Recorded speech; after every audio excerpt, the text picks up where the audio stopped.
Morning, welcome to teens kitchen secrets.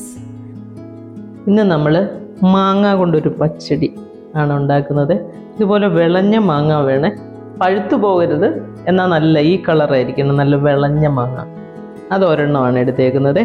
ഒരു സവോള, 2 പച്ചമുളക്, ആവശ്യത്തിന് കറിവേപ്പില, പിന്നെ കുറച്ച് തേങ്ങാപ്പാൽ, 1-ാം പാലാണേ, നല്ല കുറുകിയ പാൽ വേണേ. ഇനി ഇത് നമ്മൾ ആദ്യം ഇത് നന്നായിട്ട് അരിഞ്ഞെടുക്കണേ.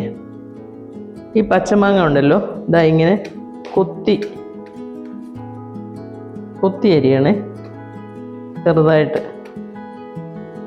മാങ്ങ എന്തേരം വേണമെന്നൊക്കെ നിങ്ങൾക്ക് എടുക്കാം. ഇതിപ്പം കുറച്ച് മെമ്പേഴ്സേ ഉള്ളെങ്കിൽ നമുക്ക് ഒരു മാങ്ങയുടെ ആവശ്യമേ ഉള്ളൂ. എന്നിട്ട് ഇതുപോലെ, ഇത് വളരെ ടേസ്റ്റി ആയിട്ടുള്ള, ഇത് പണ്ട് തൊട്ടേ ഉള്ള ഒരു കറിയാണ് കേട്ടോ. ഇത് ഞങ്ങളുടെ അമ്മയൊക്കെ ഞങ്ങൾക്ക് ഉണ്ടാക്കി തന്നുകൊണ്ടിരുന്ന കറിയാണ്. ഞാൻ കൂടുതലും അമ്മയുടെ റെസിപ്പീസാണ് ഇടുന്നത് ഇപ്പോഴേ. നമുക്ക് കുഞ്ഞുനാളിൽ ഓരോന്നുണ്ടാക്കി തരുമ്പോൾ ആ ഒരു ഓർമ്മയുണ്ടല്ലോ മനസ്സിൽ, അത് വെച്ചിട്ടാണ് പല കറികളും ഞാൻ ഉണ്ടാക്കുന്നത്. ഇത് ഞാനൊന്ന് അരിഞ്ഞെടുക്കട്ടെ. മാങ്ങ ഞാൻ ഇതുപോലെ ചെറുതായിട്ട് കൊത്തി അരിഞ്ഞെടുത്തിട്ടുണ്ട്.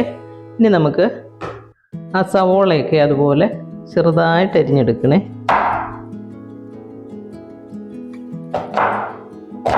ചുവന്നുള്ളി അരിഞ്ഞിട്ടാലും നല്ലതാണ് കേട്ടോ, കുഴപ്പമൊന്നുമില്ല. പക്ഷെ ഞാനിവിടെ ഇപ്പം സവോള എടുക്കുന്നതേ ഉള്ളൂ. ഇതുപോലെ ചെറുതായിട്ട് ഇങ്ങനെ കീറിയിട്ട്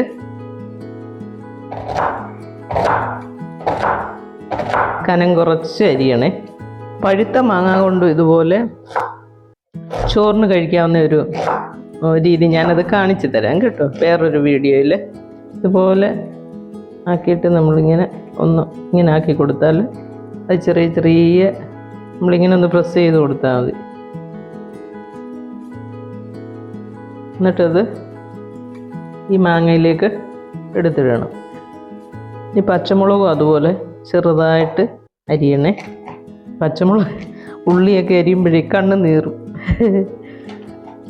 കണ്ണ് നീറാതിരിക്കാൻ ഇതൊരു ഫ്രിഡ്ജിലോട്ട് കുറച്ച് സമയം വെച്ചിട്ട് അരിഞ്ഞാൽ മതി. ഇപ്പം അതിനുള്ള സമയമില്ല, അതുകൊണ്ടാണ് ഞാൻ ഇങ്ങനെ അരിയുന്നത്. ഇത് നമ്മൾ ഇതിലേക്ക് ആക്കിയിട്ടുണ്ട്. ഇനി വേണ്ടത് എന്താണെന്ന് വെച്ചാൽ കൈ നല്ലപോലെ വാഷ് ചെയ്യണം. ഇതിനകത്ത് ആവശ്യത്തിന് ഉപ്പിടണേ. ഉപ്പിട്ട് കൊടുത്തിട്ട് കൈ കൊണ്ട് തന്നെ ഇത് നന്നായിട്ടൊന്ന് പ്രസ് ചെയ്തൊന്ന് എടുക്കണേ.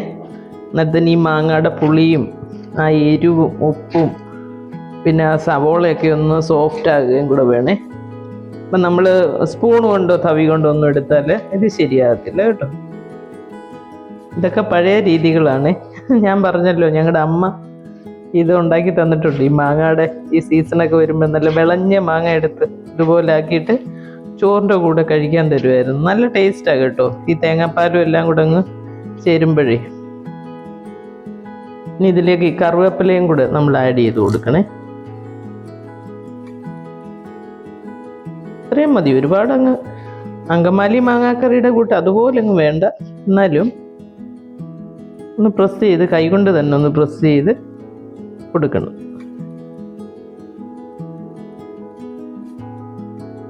എന്നിട്ട് നമ്മളിതിലേക്ക് ഈ തേങ്ങാപ്പാലുണ്ടല്ലോ, ആ പാലങ്ങ് ഒഴിച്ചു കൊടുക്കണം. എന്നിട്ട് സ്പൂൺ കൊണ്ടൊന്ന് മിക്സ് ചെയ്താൽ മതി. കണ്ടോ, അടിപൊളി. നല്ല പുളിയും ഉപ്പും ആ തേങ്ങാപ്പാലിൻ്റെ ആ ടേസ്റ്റും എരിവും എല്ലാം കൂടെ ചേർന്ന എല്ലാം കൂടെ മിക്സ് ചെയ്ത ഒരു ടേസ്റ്റാണിത്. ഇത് ചോറിൻ്റെ കൂടെയൊക്കെ വളരെ നല്ല ടേസ്റ്റായിട്ടോ. ഉപ്പൊക്കെ ഒന്ന് നോക്കിയേക്കണേ. അപ്പം നമ്മുടെ മാങ്ങാപ്പച്ചടി ഇവിടെ റെഡി ആയിട്ടുണ്ട്. നമ്മളിതൊരു ബൗളിലേക്ക് ആക്കിയിട്ട് കാണിക്കാവേ. നല്ല അടിപൊളി ടേസ്റ്റിലുള്ള മാങ്ങാപ്പച്ചടി. ഇത് വേവിക്കുകയൊന്നുമില്ല, ജസ്റ്റ് ഇങ്ങനെ റോ മാംഗോ പച്ചടി എന്ന് നമുക്ക് ഒരു പേരും അങ്ങ് കൊടുക്കാം അല്ലേ. നമ്മൾ അമ്മമാരൊക്കെ ഉണ്ടാക്കി തരുമ്പോൾ ഇതിന് പ്രത്യേകിച്ച് പേരൊന്നും അവർ പറയത്തില്ല. ഇങ്ങനൊരു ഡിഷ് ഉണ്ടാക്കി തരും, അത് ഭയങ്കര ടേസ്റ്റും ആയിരിക്കും അല്ലേ. അപ്പോൾ എല്ലാവരും ഇത് ട്രൈ ചെയ്യണം കേട്ടോ. ഇപ്പം മാങ്ങയൊക്കെ കിട്ടുന്ന സീസണല്ലേ, അപ്പം നമുക്ക് കറക്റ്റ് ആ ഒരു യെല്ലോ കളർ തുടങ്ങുമ്പോൾ അങ്ങനത്തെ മാങ്ങ വേണം കേട്ടോ. തീരെ അങ്ങ് പച്ച മാങ്ങ നല്ലതല്ല, നമ്മളിപ്പോൾ കറി വെക്കാനൊക്കെ ഉപയോഗിക്കത്തില്ലേ, അതുപോലത്തെ പച്ചമാങ്ങ അല്ല. ഈ ഒരു യെല്ലോ കളർ വരണം ആ മാങ്ങയ്ക്ക്, നല്ല വിളഞ്ഞിട്ട് ആ മാങ്ങ എടുത്താൽ ഇത് ഉപയോഗിക്കേണ്ടത്. അപ്പോൾ ഇത് ചോറിൻ്റെ കൂടെ ഭയങ്കര ടേസ്റ്റാണ് കേട്ടോ. സൈഡ് ഡിഷായിട്ട് നല്ല ടേസ്റ്റാണ്. നിങ്ങളെല്ലാവരും ഒന്ന് ഉണ്ടാക്കി നോക്കണേ. എൻ്റെ ചാനലൊക്കെ എല്ലാവർക്കും ഇഷ്ടമാവുകയാണെങ്കിൽ ഒന്ന് സബ്സ്ക്രൈബ് ചെയ്യണേ, ലൈക്ക് ചെയ്യാനും ഷെയർ ചെയ്യാനും മറക്കരുത്. അടുത്തൊരു വീഡിയോ ആയിട്ട് നമുക്ക് അടുത്ത ദിവസം കാണാം. താങ്ക്